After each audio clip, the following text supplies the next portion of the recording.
So I got my little work advisor out here. I'll make sure I'm doing good work. Ain't that right? Yeah. That's Zenoria.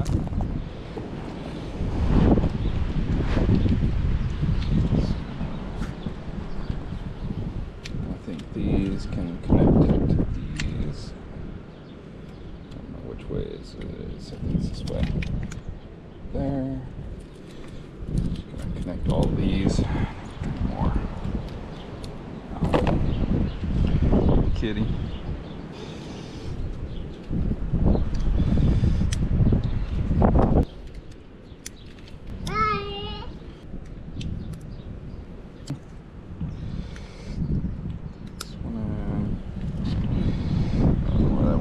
Cockeyed. It's whatever. It'll work. Alrighty. Now I gotta find some zip ties and get all this wiring done right. So that'll be fun. So now all I have to do is try to route these two wires. I'll probably splice them into one because they're both powers, and put them over there on the alternator side. So I'll go ahead and do that right now and see where that goes. So I got that connection that's going to connect to the alternator. That powers the harness. I still have the ignition wire in there that goes to the fuse box. I'm also going to have another wire that runs to the battery to the alternator. That's how that's going to get power. Basically that wire that runs from here to the battery is what charges the battery. So it's also still going to supply power to this because this needs, I guess, a little kick over. So it should be all right. So, yep. Good stuff. All right, so there was a lot behind the scenes. I moved that relay fuse box to over here so that way I can use what I got now, which is that other fuse box that has basically a nice power thing right there. Everything's all jumbled up. I gotta figure it out a little bit more, but that should go there, and when I get the new thing, it'll also go right over there. I got the ground. It's going to connect through the ECU, along with the ECU ground. We'll connect through there. There's Timmy.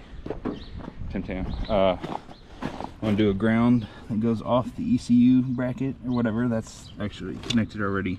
So I'm going to run a ground wire to the chassis. That ground will go to the engine, and we'll go through the ECU so I can ground everything off over there. So I think I found a better spot for that. Everything should be wired for a first start, but I gotta go eat dinner and I don't know if it's gonna be bright out or not, so we'll see. Okay, so a lot has happened since the last video.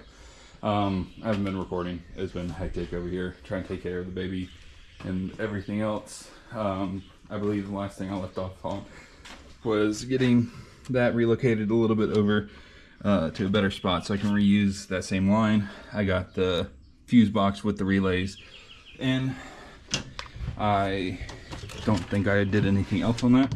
I got this. It's a little ice box that I put that in so that way the power wires and everything don't touch the ground and short out and cause a fire and all that good stuff.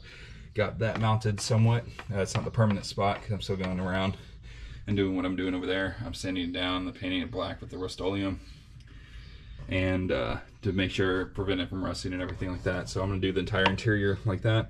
I have this mounted in. I got that little janky thing for now for the positive, so that way I can get all the positives together. I also got the ground done, so I have the ground wire going to the ECU bracket, hoping that that works. So I got both the grounds tied into that little screw down there.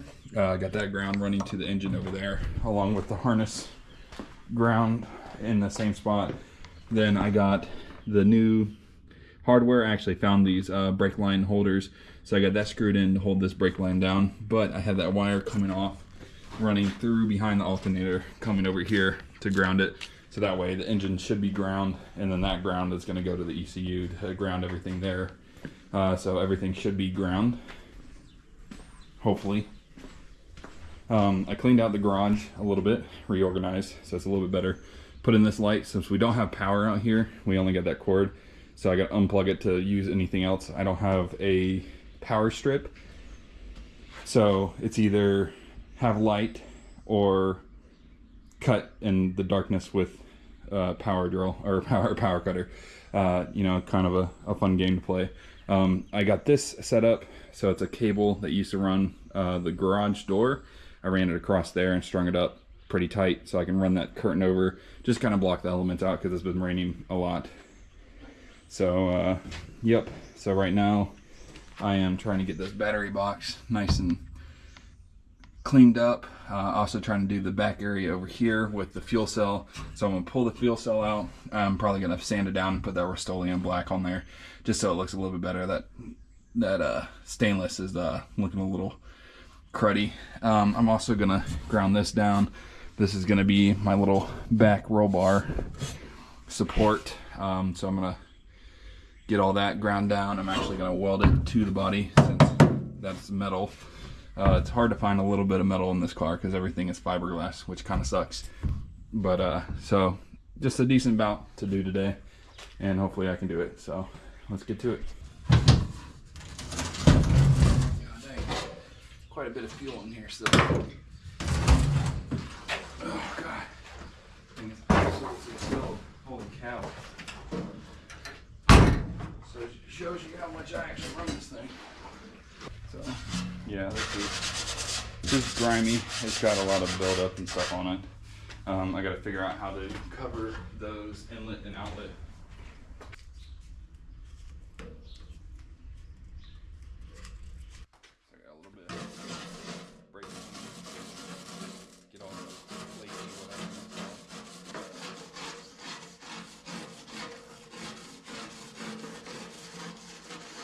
Rust. Yeah, so it's not rust, it's just built up of like a clear coat or something that I had on it. It's kind of sticky too, so I'm not quite sure what it is, but it's nothing that's too bad for the engine. Or not engine, but nothing too bad for it. Get some rubbing alcohol now.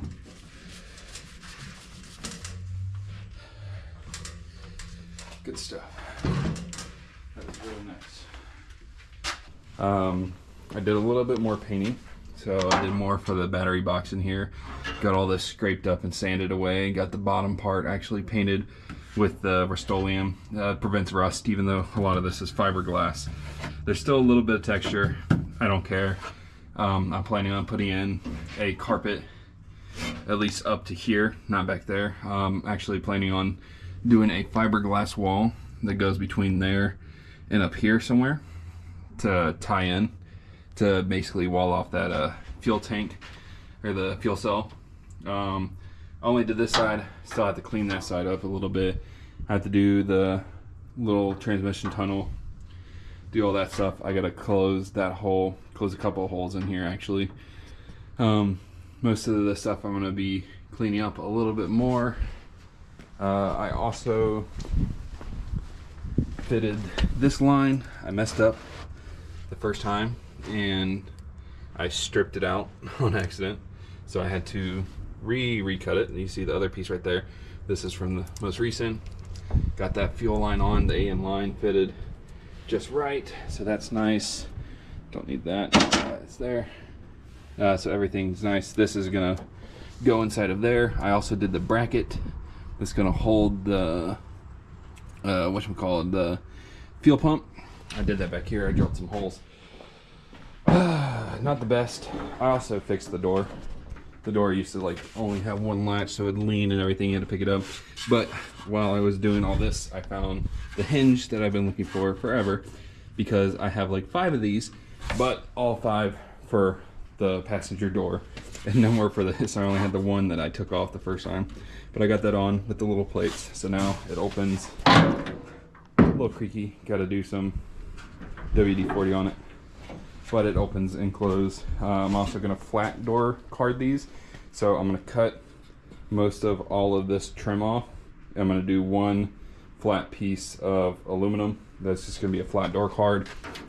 I'm going to get a new door mechanism that actually latches on there. That side still has it with the OEM door handle and all that good stuff, so don't have to worry about that side. I'm going to keep that side just kind of stock with how it is. I'm gonna do the door card, but I'm gonna keep all the door mechanics and everything in there. This one is just gonna have the pull strap, and it's gonna have a different locking mechanism that holds it in. Trying to go for the electronic button. I believe it's out of a C6 that had the electronic buttons that actually open the door latch. You can get some online, and I don't know how complicated it's gonna be, but I'm pretty sure I can do it because this still has the grommet hole and everything, so I can wire it in. So it shouldn't be too hard. You can see some of the wires coming out that side of the door for all the mechanics for that, for like the door close and everything. I'm not running any of that stuff. It can be very minimum to what I need. So yep. So right now that that's all painted and dried from last night, I'm gonna put the fuel pump on there, wherever that is, right here. And put a fuel pump. I'm using an exhaust band, slightly modified, to hold that in because I don't have an actual bracket or anything for it. That works just fine. I don't care about scratching it up. It's going to be behind the fuel cell, so you're not even going to see it. So I'm going to get to doing that, getting the fuel tank back in, making sure all the lines are run right and are good, and then work on some more electrical. I got to run a power cable from the alternator all the way through behind the engine back in here, and where it connects into the power from the battery and power to pretty much everything else, so that way it goes back into the battery over here and charges the battery. So yep, I'm gonna get to working on that and getting everything put back in there for the fuel, and I'll try to record as best as I could or can. I know it's been hectic, all the back and forth skipping, it just kind of sucks. It's just what I can do for right now. So let's get to it. See, this would be a nice place to have a helper.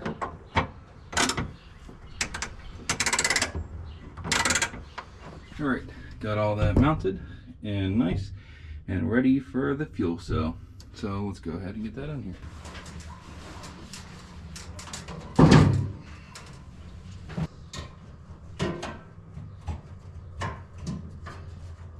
So I got everything in. Got the brackets that hold it in place. It ain't going nowhere. That was fun and tight and a lot of cutting and remeasuring and everything, but it's in there and it's not going anywhere. It looks pretty good. All the lines are connected. I just did test the fuel to make sure if there was any leaks. There was quite a bit of leaks, so I fixed that and tightened it up. I forgot to tighten that one and that one, so that's always fun. Everything works. The electrical is working out pretty well. I'm not going to start it yet because I got an oil filter that I was told would fit, and it does not. It does not fit whatsoever. So I got to take that back and get a new one. But I did get the oil cooler attached to the new oil pan. So yeah, so once I do that, I'll do that tomorrow. Get all that. I have oil. I'm gonna run this old used oil. It was only ran for a little bit, so there's not much actually in there. Or not, it's not bad. It's only ran for a couple 100 miles and then I poured it out. I did it for a clean for the Camaro. I'm gonna do a clean for this one.